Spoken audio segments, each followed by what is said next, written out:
साथियों नमस्कार। आइए हमारे YouTube चैनल साहित्य सागर पर आपका स्वागत है। साथियों, पिछले समय में हमने काव्य सौंदर्य के तत्व पढ़ाए। उनमें रस भी आते हैं, अलंकार भी आते हैं और आज हम उसी में लगे हुए छंद को बताएंगे। छंद, ये छंद क्या होते हैं, छंदों की आवश्यकता क्यों पड़ती है, तो आइए आज छंद के विषय में पढ़ाते हैं। हिंदी छंद।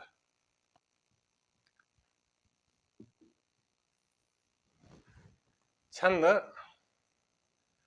आपने पढ़ा जो हमारे काव्य में हमें आनंद की अनुभूति देते हैं।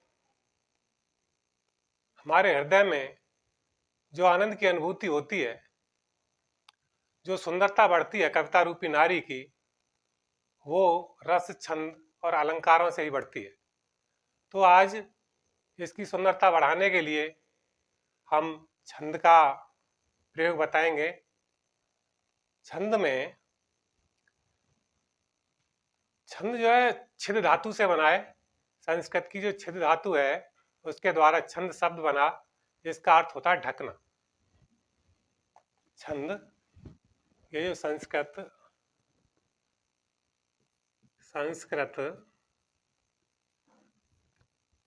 की जो छिद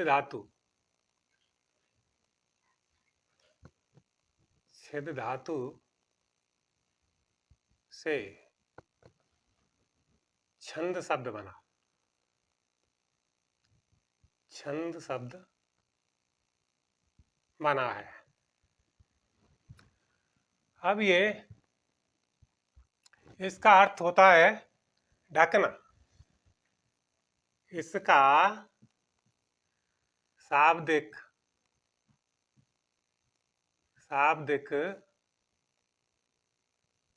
अर्थ होता है ढकना। अर्थ ढकना होता है, ढकना। अब यहां पर जो साहित्यकार होते हैं वो अपनी कला और कृतियों को छंद के द्वारा ढक लेते हैं। नहीं तो शास्त्रों में ऐसा कहा गया है कि उनकी अकाल मृत्यु हो जाती है, उनकी जो कविता है वो नष्ट हो जाती है। तो इसको रखने के लिए छंद उसे ढक लेता है। और छंद, इसे पिंगल ऋषि ने लिखा तो उनको पिंगल भी कहते हैं। छंद का जो दूसरा नाम है वो हमें परीक्षाओं में पिंगल के नाम से भी मिलता है, क्योंकि वो पिंगल ऋषि थे जिन्होंने छंद शास्त्र का निर्माण किया। तो उनकी सुंदरता छंद से कविता की बनाई गई। और कविता में वर्ण होते हैं, मात्रा होती है, लय होती है, तुक होती है, गति होती है, यति होता है, विराम होता है और उसमें गढ़ होते हैं, जिनके द्वारा हम कविता को बोलते हैं, पढ़ते हैं और आनंद की अनुभूति करते हैं। आप अंदाज लगाइए, यदि कविता में बोलने में, सुनने में कोई धारा ना हो, प्रवाह ना हो, तुकांत शब्द ना हो, उसमें लय ना हो, छंद ना हो, तो फिर कविता कैसे लगेगी। किताब तो सभी पढ़ लेते हैं, लेकिन किताब को पढ़ने के जो तरीका है वही है छंद, जहाँ पे हमें रुकना पड़ता है थोड़े समय के लिए और फिर उसे लय में बोलना पड़ता है। तो पढ़ना तो है, हर चीज पढ़ते हैं, गद्य को भी पढ़ते हैं। तो गद्य और पद्य में अंतर क्या है? गद्य और पद्य में अंतर यही है कि गद्य जो है हमारे मस्तक की भाषा होती है और पद्य हमारे हृदय की भाषा होती है। गद्य हमारे मस्तक की भाषा होती है, हमारे विचारों की भाषा होती है, और पद्य हमारे हृदय की भाषा होती है, हमारे भावों की भाषा होती है। तो इसके लिए पद्य के लिए हम मात्रा में बांध लेते हैं, उनकी गणना करते हैं और जिसमें जितनी जैसे मात्रा होती हैं उसको वैसे ही छंद बोला जाता है। तो छंद के कई अंग होते हैं, तो उनमें से हम पहले अंग को लेते हैं। छंद का पहला अंग होता है वर्ण। वर्ण होता है। छंद का पहला अंग वर्ण होता है। इस वर्ण को ही हम अक्षर कहते हैं। इसमें अपनी ध्वनि होती है, जिसके द्वारा जो संकेत मिलता है उसे हम वर्ण कहते हैं, जैसे क ख ग। और इसी में दूसरा जो भाग होता है वो होता है मात्रा। छंद में मात्रा भी होती है, और ये मात्रा 1 और 2 अर्थात लघु और गुरु के हिसाब से होती हैं, तो ये मात्रा होती हैं। इसके बाद यति होता है, और इसमें गति भी होती है, इसमें लय भी होती है, और इसमें तुक भी होती है। तुक देखिए, वर्ण भी होते हैं, मात्रा भी होती है, यति भी होती है, गति भी होती है, लय भी होती है, और तुक भी होती है। इसके साथ साथ इसमें मात्राओं से संबंधित ही लघु लघु और गुरु, ये 2 प्रकार की मात्रा होती हैं। और इस लघु गुरु में ही फिर गढ़ होते हैं, गढ़, क्योंकि इन गढ़ों के द्वारा ही हम इनकी संख्याओं को भी गिनती करेंगे, जिनको अलग अलग नंबरों से भी ले सकते हैं। जैसे वर्ण 1 नंबर, मात्रा 2 यति, 3 नंबर, 4 गति, 5 लय, और 6 तुक, और ये मात्रा 7, और ये गढ़ 8। ये इसके अंग मान लिए हैं। अब हम पहले वर्ण की करेंगे। नंबर 1 वर्ण। ये वर्ण क्या होते हैं? वर्णों के द्वारा जो हमें संकेत मिलता है, जो हमारी ध्वनि होती है, जो हमारी भाषा के पहले अक्षर होते हैं, उनको ही हम वर्ण कहते हैं। मात्रा जिन शब्दों पर लगती है उसे हम मात्रा कहते हैं। इससे हमें ये संकेत मिलता है कि ये दीर्घ है या लघु। दीर्घ के लिए हम गुरु भी बोलते हैं, और लघु के लिए हम ह्रस्व भी बोलते हैं। लघु के लिए ह्रस्व भी बोलते हैं, और दीर्घ के लिए गुरु भी बोलते हैं। तो ये मात्रा यहाँ पर, और यति, यति पर हम रुकते हैं, वहां पर विराम लगता है। जैसे हम किसी चौपाई को या दोहा को बोलते हैं, जैसे सुनत विनीत वचन अति, यहाँ पर अति पर हमें रुकना पड़ा है, तो ये इसकी यति है। सुनत विनीत वचन अति, कहे कृपाल मुस्काय, जय विद्युत रे कपि कटुको, तात सो कहे उपाय। तो यहाँ पर हमारी इसमें यति हुई, जहाँ हम रुकते हैं। वर्ण के बाद यति, जहाँ पर हम रुकते हैं, ये हमारी यति हुई। और गति, गति कहते हैं धारा प्रवाह के लिए। गति जो हमारी नंबर 4 है, इसे धारा प्रवाह, जहाँ पर हम बिना रुके लगातार बोलते रहते हैं, उसी को हम धारा प्रवाह कहते हैं। ये गति आती है उसमें। गति हम चाल से भी कहते हैं, अर्थात लगातार चलते रहें, वहाँ पर वही हमारी गति है, वही इसका प्रवाह है, लगातार चलने का, बहने का प्रवाह गति। लय, हम अपनी जो स्वर है उसके हिसाब से उसमें चलते रहें, कहते हैं कि इसमें लय सही है, अर्थात स्वर अच्छा है, उतार चढ़ाव भी सही है मात्रा के हिसाब से, उसे हम यहाँ पर लय भी कहते हैं। लय, जहाँ पर उतार चढ़ाव भी होता है। तो यहाँ पर ये लय हुई। बिना लय के कोई दोहा नहीं चलता, सोठा नहीं चलता, अर्थात जो हमारे हृदय के भाव हैं वो बिना लय के नहीं चलते। अगर बिना लय के चलते हैं तो वो अर्थांत में आते हैं। ये है तुक। और तुक मिलाने के लिए हम शब्दों के बाद में जो हमारा वर्ण आता है, उसी हिसाब का हम दूसरा वर्ण देते हैं, उतनी मात्रा का ही हम दूसरा वर्ण देते हैं। तो वहां पर वो हमारी तुक मिल जाती है। इस तुक में देखते हैं तुक, जैसे यहाँ पर हम बाद में मिलाएंगे। एक रामायण की चौपाई लेते हैं, उसमें मांगी नाव न केवट आना, कहिए तुम्हार मर्म मह जाना। तो इसमें बाद में जो गुरु आते हैं दोनों, इसकी जो तुक मिल रही है, दोनों मिल रहे हैं आना से जाना से, इसी को हम कहते हैं तुक, अर्थात तुक मिला हुआ। और इसमें तुक में ही एक अतुक होता है, वो अतुकांत होता है। और अतुकांत तो कविता जैसे आपने पढ़ी होगी, सूर्यकांत त्रिपाठी निराला की है, वह तोड़ती पत्थर, इसमें कोई तुक नहीं है। देखिए, वह तोड़ती पत्थर, देखा मैंने उसे इलाहाबाद के पथ पर, वह तोड़ती पत्थर। तो ये जो है, और भी देखो आजकल जो कविताएं चलती हैं उनमें तुक नहीं आती है। और देखिए, पक्षी और बादल भगवान के डाकिए हैं, पक्षी और बादल भगवान के डाकिए हैं, जो एक देश से दूसरे देश को जाते हैं और इनकी लाई हुई चिट्ठियां पशु पक्षी ही बांचते हैं। तो इस तरह से इसमें कोई तुक नहीं है, ये छंद बंधन में बंधी हुई नहीं है, ये ढकी हुई नहीं है। ये कवि के लिए, रचनाकार के लिए जो छंद हैं, अकाल मृत्यु की तरह उसको बचाने का कार्य करते हैं, अर्थात उसे ढक लेते हैं, उसकी बुराइयों को भी दबा देते हैं।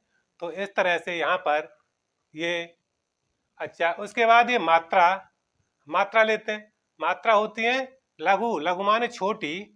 जो मात्रा है यहाँ पर देखते हैं, मात्रा, इन मात्राओं में एक मात्रा होती है छोटी, उसे कहते हैं लघु।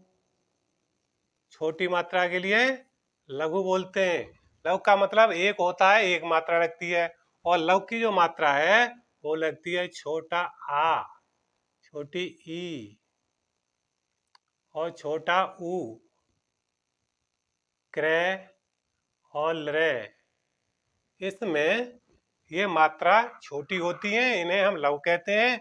और इन लघु मात्राओं का जो संकेत है हमारे यहाँ पर, एक एक एक एक एक, ये इस तरह का जो संकेत है यही लघु है। और इसे लघु के लिए ही हम बोल देते हैं ह्रस्व। इस लघु मात्रा का जो दूसरा नाम है उसे हम ह्रस्व भी बोल देते हैं, इसी का ह्रस्व, ह्रस्व। इस तरह से इसमें है में रह उड़ा देते हैं, इसको ह्रस्व भी कहते हैं। ह्रस्व या लघु भी कह देते हैं, छोटा भी कह देते हैं। तो जो पहली मात्रा है उसे लघु कहते हैं, ह्रस्व कहते हैं और छोटा कहते हैं। और इसकी जो दीर्घ मात्रा होती है, दीर्घ, और जो दीर्घ मात्रा होती है इसका मतलब होता है बड़ी, और बड़ी का मतलब होता है गुरु, और गुरु का मतलब होता है दीर्घ। जो दीर्घ है इसकी मात्रा को हम क्या कहते हैं, इसे कहते हैं गुरु। और गुरु के लिए ही हम क्या कहते हैं, गुरु के लिए ही हम दीर्घ बोल देते हैं, दीर्घ। और इस दीर्घ को ही हम क्या कहते हैं, बड़ा। अर्थात यहाँ पर छोटी मात्रा हुई, यहाँ पर बड़ी मात्रा हुई। बड़ी मात्राओं को दीर्घ बोला, गुरु भी बोला और बड़ा भी बोला। छोटी मात्रा को लघु बोला और ह्रस्व बोला। इस तरह से ये हुई हमारी यहाँ पर दीर्घ माने बड़ी। और इसके लिए हम अवग्रह से प्रदर्शित करते हैं, अर्थात जैसे इंग्लिश में एस बनती है उसी तरह से हम इसका चिन्ह बनाते हैं, इस तरह से। ये हमारा हुआ अवग्रह का चिन्ह, जिसका मतलब होता है दीर्घ। यदि कहीं किसी पद में इस तरह की आती है लगी हुई अवग्रह बना हुआ, तो मात्रा होती है दो। और इस तरह आता है एक डंडा खिंचा हुआ, तो ये मात्रा होती है एक।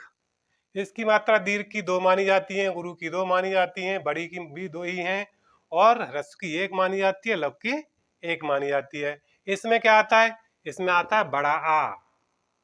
बड़ा आ आता है दीर्घ में, बड़ी ई आती है इसमें, और बड़ा ऊ आता है इसमें, छोटी ए आती है इसमें, और बड़ी ए आती है इसमें, और जो है छोटा ओ भी आता है इसी के अंतर्गत। और बड़ा वाला ओ भी इसी में आता है। तो इस तरह से ये मात्राएं हमारी बड़ी, और अवग्रह का चिन्ह हमने बताया ये है, इसी से ये बड़ी मात्रा बनती हैं। तो यहाँ पर अभी अच्छी तरह से समझ में आया होगा कि हम छोटी मात्रा किस पे लगाते हैं, जो छोटे वर्ण होते हैं जिनमें आ, इ, उ, क्र, लृ, ये सभी एक मात्रा के वर्ण हैं और इनमें सभी में एक एक ही मात्रा लगी हुई है। और यहाँ पर है ये बड़ी मात्रा, दीर्घ मात्रा, दीर्घ मात्रा में अवग्रह का चिन्ह लगा हुआ है, ऐसे प्रदर्शित है, इसको अवग्रह कहते हैं। बड़ा आ, बड़ी ई, बड़ा ऊ, छोटी ए, बड़ी ए, छोटा ओ, बड़ा ओ, मात्रा सामने। अब इसमें ये इतनी जरूरी है कि इसके बिना हम गिनती नहीं कर पाएंगे कि ये चौपाई है या दोहा है, सोठा है, सवैया है। तो इस वजह से इसका ज्ञान अच्छी प्रकार से आपको करना है। अब इसमें मात्रा के अंतर्गत एक चीज और देखेंगे आप कि ये जो मात्रा है, अब इतना तो हमें पड़ा कि मात्रा लव की एक होता है और गुरु की दो होती हैं। अब इसमें हम कुछ चीज और भी देखेंगे, जैसे अगर किसी वर्ण पर चंद्र बिंदी लगी हुई है तो वह छोटा माना जाएगा, अर्थात चंद्र बिंदी वाला जो वर्ण है उसकी मात्रा एक होगी। चंद्र बिंदी वाला जो वर्ण होता है इस तरह का, जैसे अंगना है, अब इस अंगना में जो चंद्र बिंदी लगी हुई है तो इसकी भी हम एक ही मात्रा लगाएंगे और इस तरह से ये मात्रा हो जाएंगी। इस पे यहाँ पे दो हो जाएंगी और ना पे तो बड़ा है ये, तो ये गुरु की मात्रा हो जाएगी। तो चंद्र बिंदी पर भी हमें एक ही मात्रा लगानी है। जैसे मांगना है, मांगना, अब इस मांगने पर भी हम यहाँ चंद्र बिंदी की मात्रा अलग से नहीं लगाएंगे, ये है इस पे तो दो कर देंगे इस पे, और गा की मात्रा एक लगेगी और ना की भी मात्रा दो लगेंगी, अर्थात चंद्र बिंदी की मात्रा अलग से नहीं लगानी है। और जैसे शब्द आ गया पंडित, तो पंडित में हमें उसकी अंग की बिंदी वाली जो है वो मात्रा लगानी है, अर्थात अवग्रह में दो की मात्रा लगानी है। और पंगत आ गया, पंगत शब्द में भी हमें पंगत, इस तरह के शब्द में भी हमें इसकी बिंदी की दो मात्रा लगानी है, इसकी एक और इसकी एक। तो हमें जो अंग की बिंदी ऊपर है इसकी दो मात्रा लगानी है और चंद्र बिंदी की कोई मात्रा नहीं लगानी है, अर्थात वो छोटे में ही गिनती होगी। बाद बाकी जो है छोटी एक हुई हम गिनती बड़ी में ही करते हैं, जो छोटी ए है इसकी गिनती हम बड़ी मात्रा में करेंगे, अर्थात इस पर ही दो मात्रा लगेंगी। और जो भी अनुस्वर हैं, अंग की बिंदी वाले जो भी शब्द हों उनमें सभी में दो मात्राएं लगेंगी और चंद्रबिंदी वालों पर मात्रा एक ही लगेगी। और जो अतः है, प्रत्यय, विसर्ग वाले हैं उन पर भी हम दो मात्राओं का प्रयोग कर देते हैं। और फिर छंद की उतार चढ़ाव और लय में भी कभी कभी मात्रा का अंतर अपने हिसाब से ले लेते हैं, अर्थात बड़े को छोटे में कर देते हैं। लेकिन जो जो मात्रा पूरी तरह से हमें मिलती हैं वो यही है। जैसे हम किसी छंद को अगर लें और उसमें वहां पर कोई ऐसा मात्रा करते हैं जहां पर कोई आधा अक्षर आ जाता है, या जो संयुक्त अक्षर है, संयुक्त अक्षर को भी हम एक ही मात्रा में ले लेते हैं और चंद्र बिंदी को भी एक मात्रा में लेते हैं। अब हम इस छंद शास्त्र का एक सूत्र बताते हैं आपको। इसका एक हमारे जो आचार्य थे पिंगल, उन्होंने एक सूत्र दिया और वो सूत्र था यमाता राजभान सलगा। छंद शास्त्र का जो पिंगल ऋषि का आचार्य पिंगल जो थे उनका सूत्र है यमाता राजभान सलगा। अब हम इस सूत्र को आपको समझाते हैं, ये सूत्र है क्या। यमाता राजभान सलगा क्या चीज है ये, तो आप इसको अच्छी प्रकार से देखें, आपकी अच्छी समझ में आएगी और आप इसमें मात्राओं की गणना में, छंद में, अर्थात इसकी सुंदरता बढ़ाने में जो भी पाठ हमने लिए हैं रस के, छंद और अलंकार के, इनमें आप अच्छी प्रकार से अच्छी जानकारी प्राप्त करेंगे। हम सूत्र लिखते हैं इसे। हमारा सूत्र है यमाता राजभान सलगा। राजभान सलगा, सलगा, ये सूत्र है यमाता राजभान सलगा। अब इससे गढ़ कैसे बनाते हैं देखिए। इसके जो शब्द है इसके बाद के दो इनको वर्णों को लेते हैं। तो पहला हम यह से स्टार्ट करते हैं। नंबर 1 यमाता, यमाता, ये हमारा पहला गढ़ हुआ।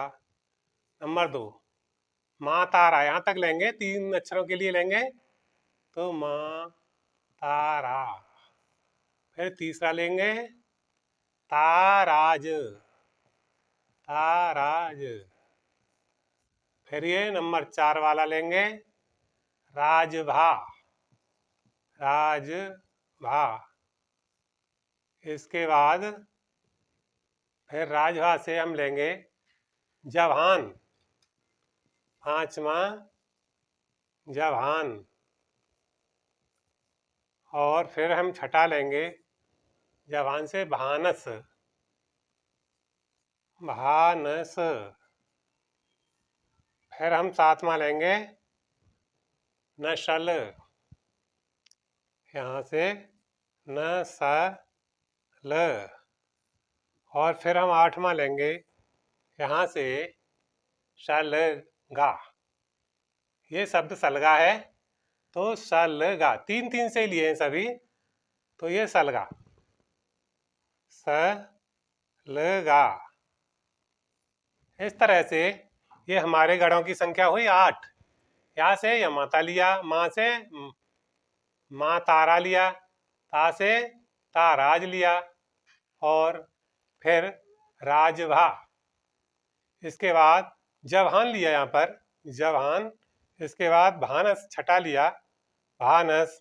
फिर ये 7वां नसल, और इसके बाद में सलगा, तो ये सलगा। इस तरह से हमारे गढ़ों की संख्या हुई 8। यमाता, मातारा, तारा, राजभा, जभान, भानस, नसल, सलगा। यमाता, मातारा, ताराज, राजभा, जभान, भानस, नसल, सलगा। 1 2 3 4 5 6 7 8। कभी कभी ये भी पूछ लिया जाता है कि गढ़ों की संख्या कितनी होती है, तो संख्या कितनी आई है 8। अब इनका हम अभी उसके अनुसार वो लगाते हैं अपना मात्रा, क्या किस पे कितनी मात्रा होती है। तो देखिए यमाता, इस पे हमारी 1 मात्रा पहले लगेगी, इसके बाद माँ की 2 मात्रा लगेंगी, ता की भी 2 मात्रा लगेंगी, तो कुल मात्रा हुई 2 और 2 4 और 1 5। और ये है माँ तारा, इस पर पहली 2, फिर 2, फिर 2, इस तरह से इस पर हुई मात्रा 6। ताराज, इस पे पहले 2 2 और फिर 1 मात्रा हुई इसकी 5। और फिर राजभा, इस पर पहले 2 मात्रा, फिर 1 मात्रा, इसके बाद 2 मात्रा दीर्घ। तो यहाँ आपको ये समझ में अच्छी प्रकार से आ जानी चाहिए कि ये जो बड़ी है ये अवग्रह का निशान है, और अवग्रह वाली हम दीर्घ में गिनते हैं। दीर्घ का मतलब गुरु होता है, गुरु की बड़ी मात्रा होती है, इस वजह से अवग्रह में गिनती की है। और ये 1 है तो इसको हमने सिंगल में गिनती किया, अर्थात लघु होता है। तो राजभा अर्थात 2 बड़ी, 1 छोटी, और फिर दूसरी भी बड़ी। इस तरह से यहाँ भी संख्या हुई 5।